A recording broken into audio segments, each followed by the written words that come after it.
Et on commence donc ce journal avec la féroce bataille entre Russes et Ukrainiens à Soledar, dans le Donbass. Le récit de Louisa Abrit. À travers les faubourgs fumants de Soledar, cette ambulance file dans les ruines de la ville. Il faut se dépêcher pour évacuer les blessés et échapper au combat acharné. Sur les réseaux sociaux, les soldats décrivent des face-à-face sanglants et de nombreuses frappes d'artillerie. Malgré cette situation difficile, les soldats ukrainiens se battent désespérément. En essayant de percer nos lignes de défense sans succès pour prendre Soledar, l'ennemi subit de lourdes pertes. La zone à l'extérieur de la ville est couverte des corps des troupes de Poutine. Ils se déplacent sur les cadavres de leurs camarades. Pourtant hier, depuis les mines de Soledar, Evgeny Prigojine, le patron du groupe paramilitaire russe Wagner, affirmait avoir pris la ville. Pendant que Moscou tempère cette annonce, il se met en scène dans une vidéo qui semble elle aussi dire l'inverse. Les Ukrainiens doivent être environ à 2 km au-dessus de nous. Mais ça va, ce n'est que temporaire. Et en dessous, tu penses qu'il y en a? En dessous, c'est sûr, allons-y, on va peut-être les trouver. Selon de nombreuses sources, la bataille de Soledar serait la plus violente depuis le début de la guerre. Sur ces images satellites, la ville est complètement anéantie. Les combats se poursuivent dans les ruines alors que des civils seraient encore sur place. Bonsoir Alexandre Makogonov, soyez le bienvenu sur TV5 Monde. Vous êtes le porte-parole de l'ambassade de Russie en France. Est-ce que ce soir la Russie revendique, oui ou non, la prise de Soledar ? Pour ce moment, je n'ai pas encore de communication officielle. Selon certaines sources non officielles, la partie occidentale de la ville, qui était encore hier sous le contrôle des troupes ukrainiennes, est passée sous le contrôle des troupes russes. Ça veut dire que toute la ville, maintenant, est libérée par les troupes russes. Mais je me répète, c'est pas les chaînes Telegram, les sources, disons, locales. Vous voyez, c'est pas le ministère de la Défense russe qui le confirme encore. Est-ce que, pour vous, comme le dit l'Ukraine, c'est la bataille la plus sanglante, la plus meurtrière depuis le début de la guerre ? C'est la bataille, bien sûr, sanglante, avec des victimes. Vous voyez les images avec des ruines que représente aujourd'hui cette ville. Mais vous avez un bilan côté russe, bilan humain ? Non, pas encore, parce qu'en tout cas, si ça continue... Mais c'est des dizaines de morts par jour, c'est quoi? C'est des centaines de morts par jour de part et d'autre? Je ne peux pas ni démentir ni confirmer ces informations-là, mais tout ce que nous savons, c'est que la partie ukrainienne, quand même, subit les pertes énormes. Pourquoi vouloir à tout prix prendre le contrôle de Soledar et de Bakhmout, d'un point de vue militaire? En tout cas, d'un point de vue militaire aussi, ainsi que de point de vue politique, il s'agit des villes russes qui se trouvent sur le territoire d'une région désormais russe, qui est la République populaire de Donetsk. Vous voulez dire russophone, on est en Ukraine toujours. Bon, pour vous, peut-être vous êtes en Ukraine, mais pour nous, de jure, et là, déjà, à partir d'aujourd'hui, de facto, c'est la Russie. Donc là, le droit international ne reconnaît pas ce territoire comme étant russe, Alexandre Makogonov. Écoutez, mais avant tout, la chose la plus importante, c'est que la population locale reconnaît ce territoire comme russe, parce que cette population locale a voté pour revenir en Russie. Et la Russie reconnaît ce territoire comme russe. Ça, c'est vraiment le point de départ. Il reste 500 civils, dont 15 enfants. Est-ce que vous confirmez ces chiffres dans cette ville de Soledar? Non, je ne peux pas le confirmer. Non, j'ai aucune confirmation sur ce sujet. Que vont-ils devenir en cas de victoire de la Russie? Ces gens sont libres de partir. S'ils voulaient partir, peut-être ils seraient déjà partis, mais peut-être ils veulent rester justement pour rester russes.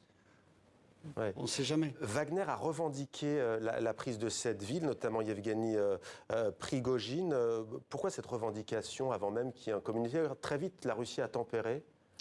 Oui, mais bon, on peut le comprendre. Il participe aussi à cette libération, à l'opération de la libération de cette ville. Il a libéré peut-être un certain secteur et s'est félicité déjà. Mais qui combat dans cette bataille?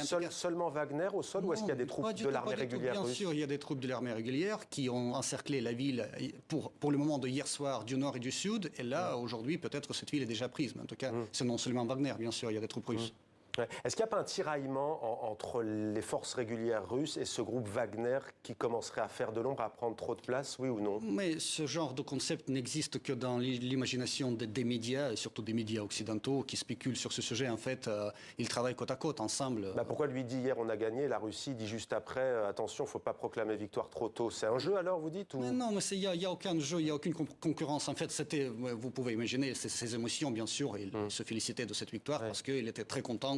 Mais vous comprenez, Alexandre Makogonov, que l'image que ça donne, c'est qu'Evgeny Prigojine, apparemment, il se permet de faire ce qu'il veut Il dit ce qu'il veut.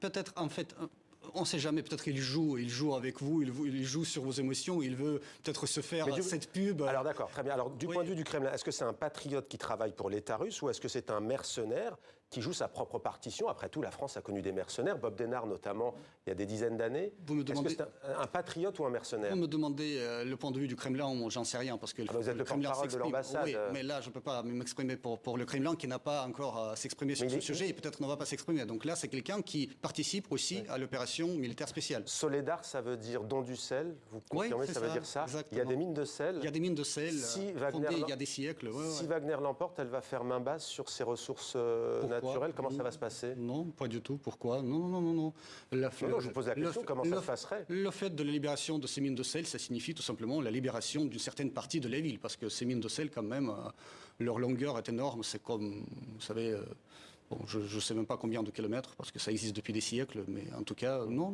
ils participent tout simplement à l'opération. Alors, on va maintenant parler, si vous le voulez bien, de ces armements qui sont livrés à l'Ukraine. La France promet de livrer des blindés, vous le savez.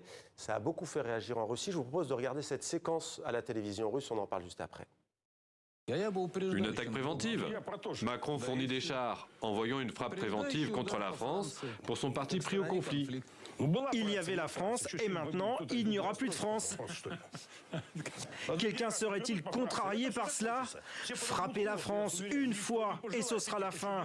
Tout le monde aura peur, je vous l'assure. Personne n'osera y aller. Il n'y a pas besoin d'engager notre potentiel stratégique, notre triade. Nous avons assez de munitions pour détruire la France ou même la Grande-Bretagne. Alexandre Makogonov, provocation ou c'est une hypothèse sérieuse, une frappe de la Russie contre la France? Écoutez, mais il s'agit d'un show télévisé où il y a plein, vous savez, d'expressions, d'émotions. Là, il a l'air très sérieux. Hein. Oui, il était très sérieux, mais quand même, c'est un avis privé. Mais quand même, reconnaissez qu'il y a quelques années, avant la guerre en Ukraine, c'était impensable de voir ça à la télévision russe. Il y a un lien de cause à effet entre l'armement promis par la France à l'Ukraine et ces images que l'on vient de voir. Est-ce que la Russie considère la France comme un pays ennemi aujourd'hui?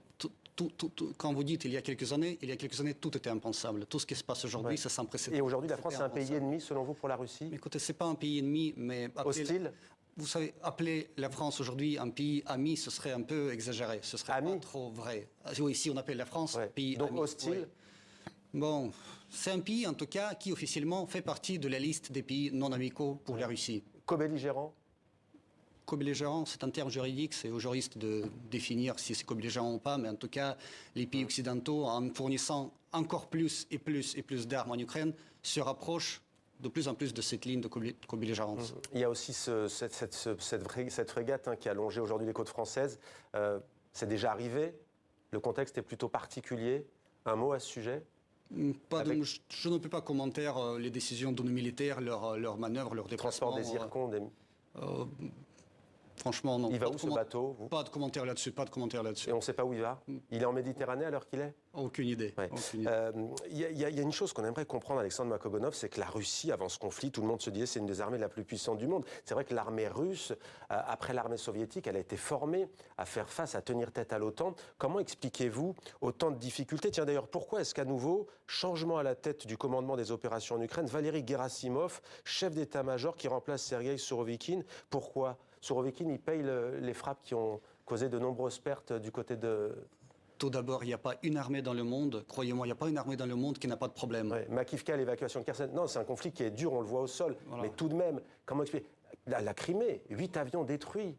Il n'y a pas de système de défense antiaérienne russe efficace? S'il y a quelques changements au sein du commandement militaire russe, ça veut dire que le commandement militaire veut optimiser tout simplement le système de gestion de l'opération militaire spéciale et concentrer peut-être plus de pouvoir dans les mains de les mêmes personnes qui est à la fois à la tête de la planification de cette opération et de sa mise en œuvre. Mais pourquoi est-ce qu'il manque de matériel? Pourquoi est-ce qu'il manque de matériel, de logistique, de commandement sur le terrain?